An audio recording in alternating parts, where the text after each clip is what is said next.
Hello friends, आज के इस वीडियो में हम संतुलित रासायनिक समीकरण क्या होता है, संतुलित रासायनिक समीकरण की आवश्यकता ही है, क्यों होती है, या फिर असंतुलित रासायनिक समीकरण संतुलित कैसे बनाई जाती है, इसकी कौन सी विधियाँ होती है, मैं इसके बारे में आज इस वीडियो में बताने जा रहा हूँ। यह वीडियो जो है चैप्टर 1 केमिस्ट्री के लिए बहुत ही उपयोगी है, बल्कि केमिस्ट्री के लिए अभी से जो बेसिकली है उसके लिए यह चैप्टर बहुत ही ज़्यादा इम्पोर्टेंट है। तो इस चैप्टर को बिना समय गवाए एकदम अच्छी तरह से देखने की कोशिश करते हैं। तो हमारा पहला है कि संतुलित रासायनिक समीकरण कितने प्रकार के होते हैं। तो इस चीज़ का आप जो कमेंट बॉक्स में ज़रूर करें, क्योंकि मैंने जो है इस चीज़ के बारे में पिछले पार्ट में बता चुका हूँ। इस चीज़ का जो है तो आप मेरे वेबसाइट पर जा करके देख सकते हैं, इसके बारे में मैंने पहले भी बताया हुआ हूँ। कमेंट जरूर करें इस बारे में कितने होते हैं। तो आप देखिए, पहला मैं बता दूँ कि असंतुलित रासायनिक समीकरण को संतुलित रासायनिक समीकरण करने के लिए करने में जो है तो दो विधि होती है। तो पहला विधि है अनुमान विधि, ठीक है। दूसरा होता है वर्ग गुणकीय विधि। तो फिर अनुमान विधि द्वारा जो है समीकरण संतुलित करना, अनुमान विधि द्वारा जो है समीकरण को कह रहा है क्या चीज, संतुलित करने के लिए। अब हम देखते हैं कि अनुमान विधि हमारा क्या कहता है। जो हमारा सबसे पहला पॉइंट है, अनुमान विधि द्वारा समीकरण को संतुलित करना। अनुमान विधि द्वारा समीकरण को देखिए, यहाँ पे अनुमान विधि द्वारा समीकरण को संतुलित करना। तो सबसे पहले क्या करते हैं, समीकरण सबसे पहले जो भी होता है इक्वेशन, पहले हम समीकरण अर्थात इक्वेशन होता है, समीकरण इंग्लिश में इक्वेशन कहते हैं, इसलिए हम समीकरण को इक्वेशन से मानते हुए चलेंगे। तो देखिए, जो समीकरण अर्थात इक्वेशन के दोनों ओर कह रहा है, इक्वेशन का जो दोनों ओर होता है, अर्थात एक बराबर का भाग जो इस तरफ होता है और बराबर का इस तरफ भाग, दोनों भाग कह रहा है। तो जो दोनों भाग है या दोनों भाग में सबसे पहले क्या करते हैं, प्रत्येक तत्व की जो परमाणु संख्या, प्रत्येक तत्व के परमाणु संख्या सबसे पहले गिन लेते हैं। अनुमान विधि हमारा यही कहता है कि जो भी समीकरण दिया हुआ है उस समीकरण में दोनों ओर, समीकरण के दोनों ओर प्रत्येक तत्व के परमाणु की संख्या सबसे पहले हम गिन ले, यह हमारा पहला कह रहा है। दूसरा है हमारा कि समीकरण को संतुलित करने के लिए, क्या हम समीकरण को तो संतुलित करना ही है, तो यही कह रहा है कि समीकरण को संतुलित करने के लिए, समीकरण को संतुलित करने के लिए किसी भी जटिल यौगिक, जटिल मैंने समझते हैं, जटिल मैंने होता है बड़ा, या फिर जो भी होता है जटिल मैंने तो जटिल यौगिक, सीधे आप जटिल को आप नहीं भी समझिएगा तो इस चीज को समझिए कि यौगिक क्या रहा है, कोई भी हो जो भी कुछ कह रहा है, लेकिन यह क्या कह रहा है, यौगिक। हमारे पास कोई भी यौगिक होता है, जटिल यौगिक के आगे उपर्युक्त गुणक का प्रयोग करते हैं। क्या चीज करते हैं, उपर्युक्त गुणक। उपर्युक्त गुणक का अर्थ हुआ कि जो भी यौगिक है, या फिर जो समीकरण के बाएं भाग में हो या दाएं भाग में हो, या फिर प्रतिकारक या फिर उत्पाद हो, उसमें जो है सो हम एक उपर्युक्त गुणक का प्रयोग करते हैं। और चौथा पॉइंट को देखिए, फिर तीसरा पॉइंट समझ में आसानी से आएगा। तीसरा पॉइंट हमारा यह कह रहा है कि गुणक के रूप में हमेशा पूर्णांक का प्रयोग करते हैं। किसका, हमेशा पूर्णांक का प्रयोग किया जाता है। गुणक के रूप में हमेशा किस चीज का प्रयोग किया जाता है, पूर्णांक का। गुणक के रूप में हमेशा पूर्णांक का प्रयोग किया जाता है। अब पूर्णांक जो, देखिए इस चीज समझिएगा कि एक का, देखिए मैं आपको जरा समझा दूं कि एक मिनट देखिए, जो गुणक है, गुणक के रूप में जो है सो गुणक में के रूप में हमेशा पूर्णांक का प्रयोग करते हैं।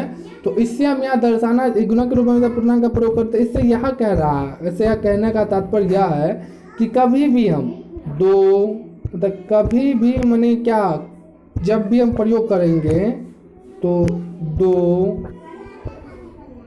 4, 6, 8, 10 इस तरह से हम प्रयोग करेंगे। 2, 4, 6 या 10।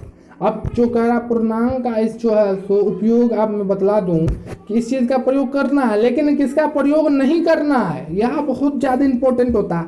बहुत स्टूडेंट क्या करते हैं एग्जामिनेशन हॉल में भी कि जो पूर्णांक है, पूर्णांक की जगह पर किसी अन्य शब्द का भी प्रयोग कर लेते हैं, जिससे वह उनका जो है सो आंसर यदि सही भी हो तो एग्जामिनर उसे गलत कर देता है। ऐसा यही कारण है कि जो हमारा कहता है कि अब कभी भी हमें 1 का, 3 का, 5 का, 7 का प्रयोग नहीं करना चाहिए। मैं ऐसा करता हूँ कि आप लोगों को समझ में आ रही होगी कि जैसे कि 1, 3, 5, 7 इसके आगे जो कहिएगा कि 9, तो 9 नहीं लेंगे, क्योंकि 9 जो है विषम संख्या है ही नहीं। जो भी विषम संख्या होगा ना, सीधी सी आप समझिए कि जो विषम संख्या, क्या चीज विषम, जो विषम संख्या है उसका प्रयोग नहीं करना है। जो सम संख्या होगा ना उसी का हमको जो है सो प्रयोग,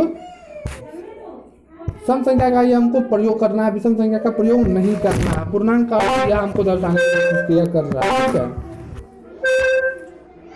तो इसके अगला है हमारा कि चौथा है कि आप इतना काम करने के बाद समझिए हमारा जो बनाया हुआ है, जो हम इतने 3 प्रोसेस को कर लिए हैं, तो तीनों प्रोसेस में जो है इस प्रकार हम यह कह सकते हैं कि जो हमारा समीकरण होगा वह संतुलित हो जाएगा। तो फिर अंत में जो चौथा यही कह रहा है कि अंत में जो है ना समीकरण के दोनों और प्रत्येक तत्व के परमाणुओं की संख्या फिर से गिन लेंगे।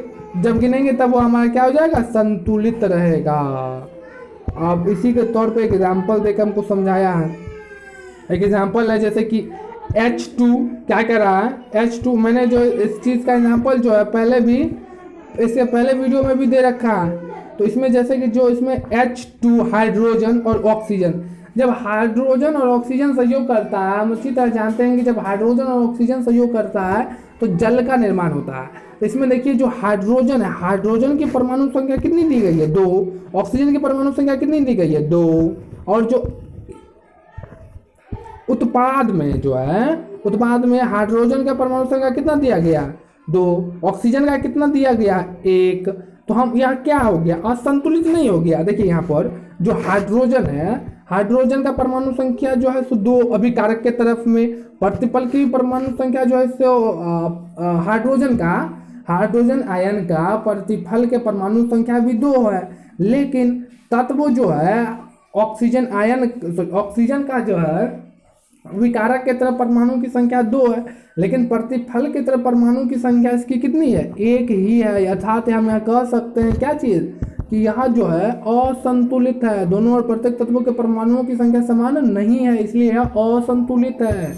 अब इसको संतुलित हम कैसे कर सकते हैं, जब यदि हम हाइड्रोजन आयन में जो है, हाइड्रोजन आयन में 4 पुरा दे, और नहीं हाइड्रोजन, इसको मैं संतुलित करने की एक इधर से बता दूँ तो मैं, जैसे दिया हुआ है कि H2 + O2 = H2O, नहीं तो यदि हम कह दें कि यहाँ पर हम H2 लिख दें, यहाँ पर हम O2 लिख दें और यहाँ पर हम H2O कर दें, तो क्या यह ऐसे, यहाँ पर भी यदि हम 2 लगा दें तो क्या यह संतुलित हो जाएगा?